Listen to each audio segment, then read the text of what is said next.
एक दिन सुबह का वक्त था। भाई काम पर गया था और भाभी ने मुझे नाश्ता दिया और कहा मैं नहा कर आती हूँ। तब तक मैंने नाश्ता कर लिया और टीवी देखने बैठ गया। कभी भाभी ने मुझे आवाज दी, मोहसिन मेरे कपड़े दे दो। मैंने टेबल पर रख दिए हैं। मैंने इसकी ड्रेस उठाई और वहां उसका अंडरवियर भी था। मैं इस वक्त थोड़ा परेशानी में था, लेकिन उसे कपड़े देते समय में जोश में था, क्योंकि भाभी का काम करना जरूरी था। हालांकि मेरे मन में कुछ तब्दीली में इसका रूप देखने लगा। जानबूझकर वो मेरे सामने खड़ी हो गई। इसने मुझे फिर आवाज दी और मैं बाथरूम की तरफ चला गया। उसके कपड़े इससे दे दिए। इसने फिर से दरवाजा बंद कर दिया और मैं वहीं रख गया। मैं दरवाजे के सुराख से अंदर देखने के लिए कुछ उठ खड़ा हुआ। यहाँ कोई नहीं था, बस हम दोनों ही थे। भाभी नहा चुकी थी और अपने कपड़े बदल रही थी। मैं सिर्फ उसका कुछ हिस्सा ही देख पा रहा था। कुछ देर बाद वो बाहर आए और दोस्तों, कहानी सुनने से पहले मेरी अब से रिक्वेस्ट है कि मेरे चैनल को सब्सक्राइब कर लें। अगर कर लिया हो तो बहुत शुक्रिया दोस्तों। मेरा नाम मोहसिन है। ये तब की बात है, 12 साल का था। मैं बहुत छोटा था जब मैं गर्मी की छुट्टियों में भाई के पास गया था। जब मैं 10वीं क्लास में था तो मेरी भाभी थोड़ी मोटी थी, लेकिन वो बहुत गौरी लग रही थी। वो हर वक्त छोटे कपड़े पहनती रहती थीं। पूरे दिन घर पर सिर्फ मैं और भाभी ही होते थे, क्योंकि भाई काम पर जाता था। मैं और भाभी बचपन से ही बहुत फरी रहते थे। वो मेरे बारे में सब कुछ जानती थी, तो वो मुझे अपने पास पकड़ लेती और सीने लगा ली थी। हम हर दिन ऐसा करते थे, लेकिन अब मैं बड़ा हो गया था और मुझे उसकी बहू में बहुत अच्छा महसूस होता था। जब वो मुझे सीने लगाती थी तो मेरा साथ ही बड़ा हो जाता था। फिर मैंने तो उसे सीने लगा लिया और मजे लेने लगा। मैं एक काम के लिए उनके पास गया था। कुछ दिन बीत गए। एक दिन सुबह हो गई। भाई काम पर गए थे और भाभी ने मुझे नाश्ता दिया और कहा मैं नहा कर आती हूँ। कुछ देर बाद वो बाहर आई और मुझसे बोली, मोहसिन तुम भी नहा लो। मैं वहां से निकला और नहाने लगा। अंदर भाभी का अंडरवियर लटका हुआ था। मैंने उसे हाथ में ले लिया और उसकी महक में खो गया। नहाने के बाद कमर पर तौलिया लपेट कर बाहर आया और बोला, भाभी मेरे कपड़े दे दो। भाभी ने मुझे कपड़े दिए और मैं जल्दी से कपड़े पहनकर तैयार होकर कमरे में चला गया। भाई काम पर जा रहे थे। भाभी किचन में दोपहर का खाना बना रही थी। जब मैं वहां पहुंचा तो उसने मुझे सीने लगा लिया। इस वक्त मैं इसके करीब रहकर खुश था। मेरे मन में कुछ न कुछ ऐसा होने लगा। मैंने उससे पूछा कि हमें कोई मदद कर सकता।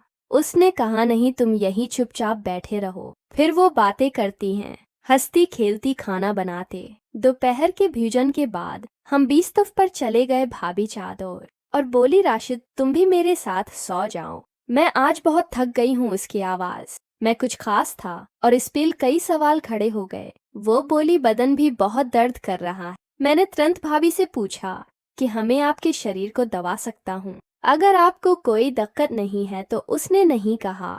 मैंने फिर पूछा। मैं उसके पीछे पड़ा था और बोला, भाभी बोलो, दर्द हो रहा है तो दबा दूं।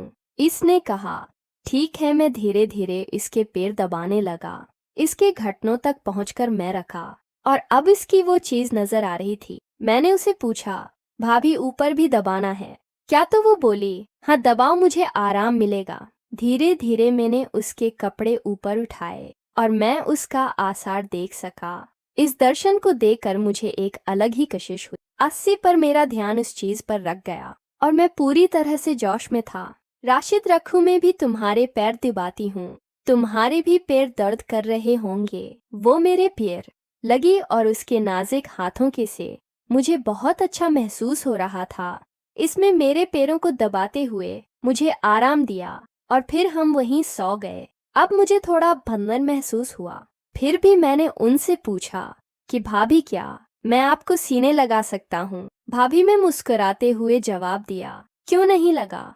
तुम ऐसे क्यों पूछते हो? हम दोस्त हैं न। तुम्हारा मिलना मुझे एक नई गर्माहट देता है। वो बहुत होशियार थी और सब कुछ जानती थी। मैं छोटा था। सीने मिलने के बाद हम दोपहर को सो गए। दोपहर को हम अच्छी नींद सोए और शाम को जाग गए। सब बातों को ध्यान रखा गया, क्योंकि शाम को मेरे भाई आ रहे थे। भैया काम से आए और हमने खाना खाया। भाभी ने कुछ खास पकवान बनाए थे जिससे सबके चेहरे खुले हुए थे।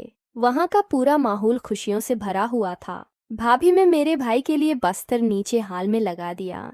इसके बाद में सो गया। क्योंकि हम दोपहर में अच्छी नींद लेते थे, इसलिए हमें रात में नींद नहीं आती थी। रात के 9 थे, फिर भी मुझे नींद नहीं आ रही थी। भाभी एक करोड़ से दूसरे करोड़ पर सो रही थी, लेकिन ऐसे भी नींद नहीं आ रही थी। कमरे में एक छोटा सा लाल बल्ब जलवा था और बाकी कमरा अंधेरे में डूबा हुआ था। इस शांतो अवतार में हमारे मन में प्यार की लहरें दौड़ रही थी। एक दूसरे के करीब होने के कारण इस पिल का राहत से हमारे दिमाग में घूम रहा था। मैं और भाभी अंधेरे में जाग रहे थे। इसने मुझसे कहा, शांत रहो शीत, शोर मत करो, सुबह के से 3 होन जान हैं। और फिर वो सो गई। सब हम देर से उठे भ्यासे जलाने आए और बोले, जल्दी उठो, मैं काम पर जा रहा हूँ। हम इसकी आवाज सुनकर जाग गए और कुछ ही देर में नहा करता हूँ। तालीफ़े हो गए। भाभी में मेरे कुछ खास पंजीन बनाए थे ताकि हमारे दिन की शुरुआत अच्छी हो। मेरे पसंदीदा भोजन की महक ने रसोई में एक विश्व माहौल बना दिया और वो मुस्कुराकर मुझसे बोली, चलो अब नाश्ता कर लेते हैं। उसने मुझे चाय और नाश्ता दिया और फिर नहाने चली गई। नाश्ता करते समय मुझे रात की घटना याद आ रही थी और सोचा कि क्यों ना भाभी से इस बारे में बात की जाए। कभी भाभी ने मुझे अपने कपड़े देने के लिए बुलाया। मैं उसके पास कपड़े लेने गया और हमेशा की तरह दरवाजे की तरफ से इसे कपड़े बदलते हुए देखा। नहाने के बाद भाभी खाना बना रही थी। मैंने उससे पूछा, भाभी खाना पका क्या? उन्होंने जवाब दिया, हाँ, थोड़ा सा बाकी है। फिर हमने खाना खाया और आराम करने के लिए बिस्तर पर चले गए। मैं और भाभी एक ही चादर मस हो गए। इसने मुझे सीने लगाया, मैंने भी उसे ज़र्ब से लगाया। मैंने भाभी की तरह इसकी तरफ देखा और कहा कि मैं एक बात पूछ सकता हूँ। इसने सोचते हुए कहा, पूछो। मैंने आगे कहा, भाभी रात को पति पत्नी क्या करते? भाभी ने मुस्कुराकर जवाब दिया, कुछ नहीं करते। फिर बोली, पति पत्नी जो करते हैं वही करते हैं। जब तुम बड़े हो जाओगे, आज़ादी कर लोगे, तब तुम्हें समझ आएगा।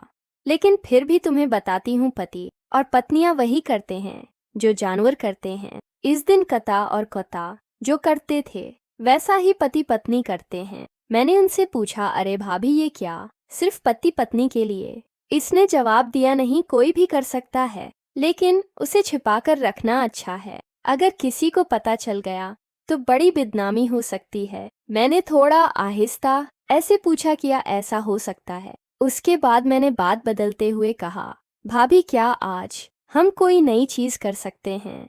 क्योंकि आज मुझे नींद नहीं आ रही है।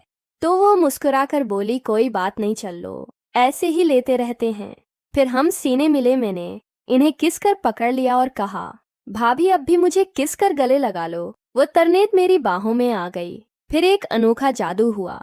हमारे हाथ एक दूसरे के चारों तरफ घूम रहे थे और बीच में मत दौड़ क्षणों में हमें बहुत महसूस हुआ। हम एक दूसरे की बाहों में खो गए। मेरा साथी सख्त हो रहा था और मुझे बाथरूम जाना था। मैंने भाभी से कहा, भाभी मुझे बाथरूम जाना है। इसने भी मुझसे कहा, चलो मुझे भी जाना है। हम दोनों एक साथ बाथरूम गए। फिर मैंने मन में सोच लिया कि भाभी को अपने साथी के दर्शन दिखाऊंगा। भाभी बाथरूम में जाकर बाहर आई और फिर मैं अंदर चला गया और भाभी से बोला, भाभी मेरी इस जगह पर थोड़ा दर्द हो रहा है। इसने कहा, क्या हुआ? मैंने कहा, जगह बहुत तंग है। वो बोली, ठीक है दिखाओ। मैंने तो फौरन चीन नीचे कर दी और अपने साथी को दिखाया। वो बोली, कहाँ दर्द होता है? मैंने कहा, आगे हल्की सी जलन होती है। इसने कहा, अरे तुमने मिर्च खाई थी क्या? फिर वो तेल लेकर आई और बोली, इससे लगाओ। मैंने कहा, तुम लगाओ, मुझे बहुत जलन हो रही है। वो मुस्कुराए और बोली, ठीक है, अच्छे से सो जाओ, अब जलन नहीं होगी। इसकी आवाज में एक मिठास थी जो मुझे शांत कर रही थी। फिर मैंने कंबल लिया और मुझसे पूछा, राशिद क्या तुम्हारा दर्द बंद हो गया? मैंने कहा, हाँ। फिर वो बोली, मुझे वापस दिखाओ। मैं सीधे बिस्तर पर गया और इससे पूछा, क्या अब देखने के लिए तैयार है? भाभी ये देखकर खुश हो गई। मेरा साथी भाभी को पूरी तरह से सुकून दे रहा था। कुछ देर बाद मेरे साथी को उल्टी हुई और भाभी ये देखकर शर्मा गई। दोस्तों, अगर आपको कहानी पसंद आए तो हमारे चैनल को सब्सक्राइब करें। और आपको कहानी कैसी लगी मुझे कमेंट में ज़रूर से बताएं।